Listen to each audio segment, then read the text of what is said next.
presidente Jair Bolsonaro anunciou no domingo a abertura de um escritório comercial do governo brasileiro em Jerusalém. A cidade é considerada sagrada por cristãos, judeus e muçulmanos e não é reconhecida como capital de Israel internacionalmente.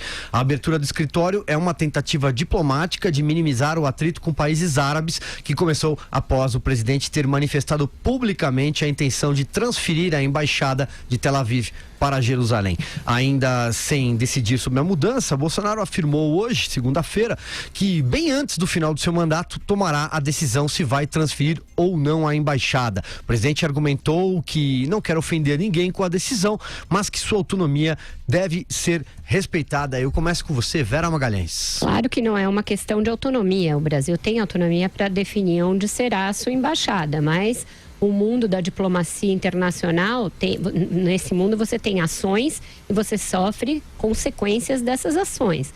O Brasil fez esse recuo, esperou um pouco, porque está sabendo que pode enfrentar consequências dessa decisão, e elas são sobretudo comerciais. Se fossem só políticas, eu imagino que ele estaria pagando para ver nessa altura e já teria determinado a mudança da embaixada para Jerusalém, como fizeram os Estados Unidos de Donald Trump.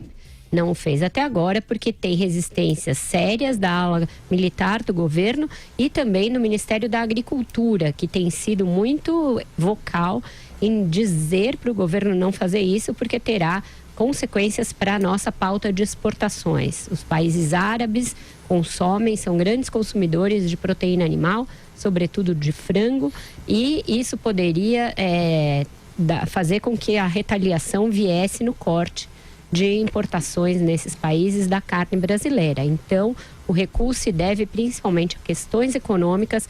Ainda assim, essa ideia de se criar um escritório de negociações comerciais em Jerusalém parece uma ideia inócua, uma vez que Tel Aviv é hoje a capital onde se concentra os negócios, se concentra a economia israelense. Então é algo que não se justifica nem como um prêmio de consolação para um lado, enquanto se espera uma decisão.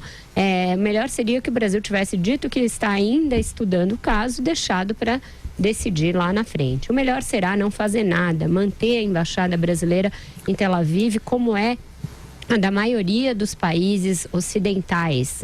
São poucos os países que aderiram a essa ideia do Trump de rever a capital, de reconhecer Jerusalém como capital de Israel, algo que causa controvérsia com os palestinos e abre uma veia aí de problemas diplomáticos e comerciais que o Brasil não precisa comprar.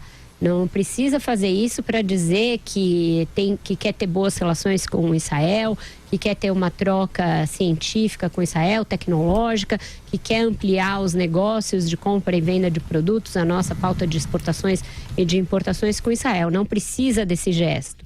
É contraproducente para os interesses brasileiros. Acho que isso vai prevalecer, mas o Brasil ainda está nesse compasso de espera, não quis jogar água no chope da viagem e fez essa saída no meio do caminho. Ainda assim, o estranhamento é grande nos países árabes, a autoridade palestina se manifestou, enfim, uma controvérsia desnecessária, mais uma. Agora a opinião de Carlos Andreasa. O Brasil não é nem a Guatemala, né, que tem a sua embaixada em Jerusalém, nem os Estados Unidos, obviamente. Está bem no meio do caminho. Ou seja, as implicações de uma mudança como essa para a Guatemala, dadas as condições, inclusive geográficas, da Guatemala, são modestas. A rigor, com todo respeito ao povo daquele país, ninguém está nem aí. A mudança dos Estados Unidos gera grande repercussão e impacto para um país que está em guerra em vários lugares e que talvez tenha carcaça para enfrentar as consequências dessa mudança. No caso do Brasil, uma mudança de embaixada de Tel Aviv para Jerusalém não é pouca coisa. O Brasil é uma economia pujante do mundo, comercia com o mundo todo, comercia com os países árabes, pagaria um preço grande, sobretudo no campo comercial, porque o terrorismo, o Hamas não achou graça nenhuma desse escritório comercial. O terrorismo, o impacto do terrorismo é algo difícil de medir por natureza. Então, prevaleceu a prudência, embora seja sempre convenha perigo, convenha cuidado na hora de associar prudência a esse governo que age muito na base da surpresa, do improviso, do conflito. Esse escritório de negócios anunciado me parece muito mais dar uma resposta ao governo israelense, especialmente ao Netanyahu, no momento em que está a 5 dias, se eu não me engano, de uma eleição importante, né, em que seu governo será posto à prova. Então, para ele, Netanyahu, essa visita do presidente do Brasil tem um impacto político importante durante a sua campanha, e acho que o Brasil encontrou essa solução para não deixar o anfitrião de mãos vazias. Na prática, é algo irrelevante, algo inócuo que, ainda assim, como já dito, mobilizou a reação dos países árabes.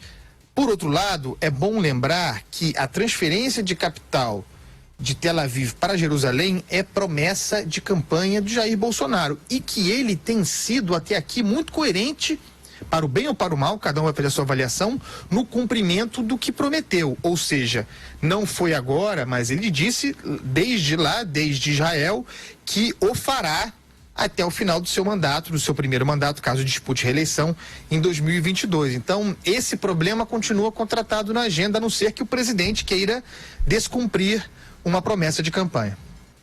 Joel Pinheiro, você agora.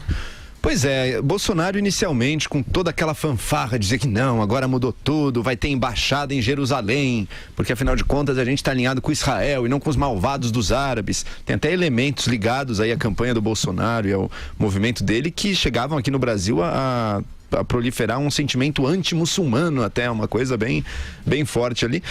E agora recuou, né? Recuou, como tem sido tão comum aí no governo, tantas coisas anunciadas como tão radicais que acabam não acontecendo, não sendo feitas na prática. Recuou, na minha visão, por bons motivos, porque seria bastante ruim para o Brasil, bastante temerário do ponto de vista do Brasil, fazer essa mudança de embaixada por um motivo puramente, de um lado, ideológico, uma demanda evangélica aí de que não, tem que ser em Jerusalém de qualquer jeito. Por outro lado, um alinhamento automático com a política externa dos Estados Unidos sob o Trump, tá? Era algo que também ajudava e estava muito no interesse do Netanyahu de Israel, que estava contando com isso. Obviamente na viagem agora já se sabia que não ia fazer, mas que lá atrás quis e continua querendo se aproximar de líderes como Bolsonaro para mostrar internamente que ele está conseguindo projetar Israel no mundo, melhorar as relações de Israel com vários países. Certamente ficou um pouco decepcionado aí porque a mudança da embaixada não veio, né? Mesmo assim, o Bolsonaro teve atos aí simbólicos de apoio a Israel e contra qualquer pretensão dos palestinos de terem o seu próprio Estado. Por exemplo, visitando lugares ocupados por Israel, mas que seriam por direito internacional aí dos palestinos, tá? Que até hoje aguardam uma solução aí minimamente pacífica e justa para a disputa territorial ali do país. Então, Bolsonaro desagradou sem dúvida os palestinos. Aliás, ele recebeu convite para visitar Belém, para visitar algumas cidades palestinas, nem respondeu, não consta da agenda, não fez viagem nenhuma dessas, realmente ignorou 100%.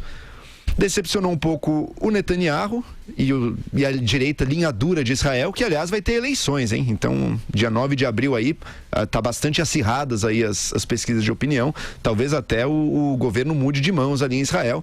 Toda essa tentativa de aproximação com Bolsonaro daí ficará bastante comprometida se isso acontecer. Mas em todo caso, não entregou para o governo israelense aquilo que ele esperava. Os evangélicos brasileiros também ficaram um pouco decepcionados.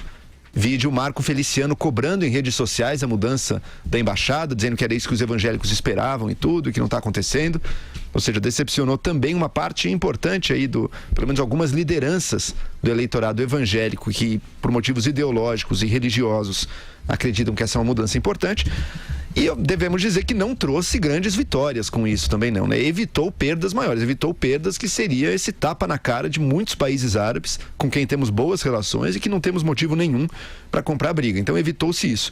Mas não trouxemos grandes vitórias. Como a Vera bem apontou, um escritório comercial em Jerusalém é ruim? Não, ruim não é. Mas Jerusalém certamente não é o centro de negócios e de inovação do país, nem nada disso. Então, até com uma decisão de lugar onde estabelecer um escritório comercial em Jerusalém faz menos sentido até do que em Tel Aviv, né? Mas enfim, uma recuada aí do Bolsonaro. Evitamos os males maiores, mas ficou estranho. Ficou uma posição de meio do caminho que não agradou a ninguém.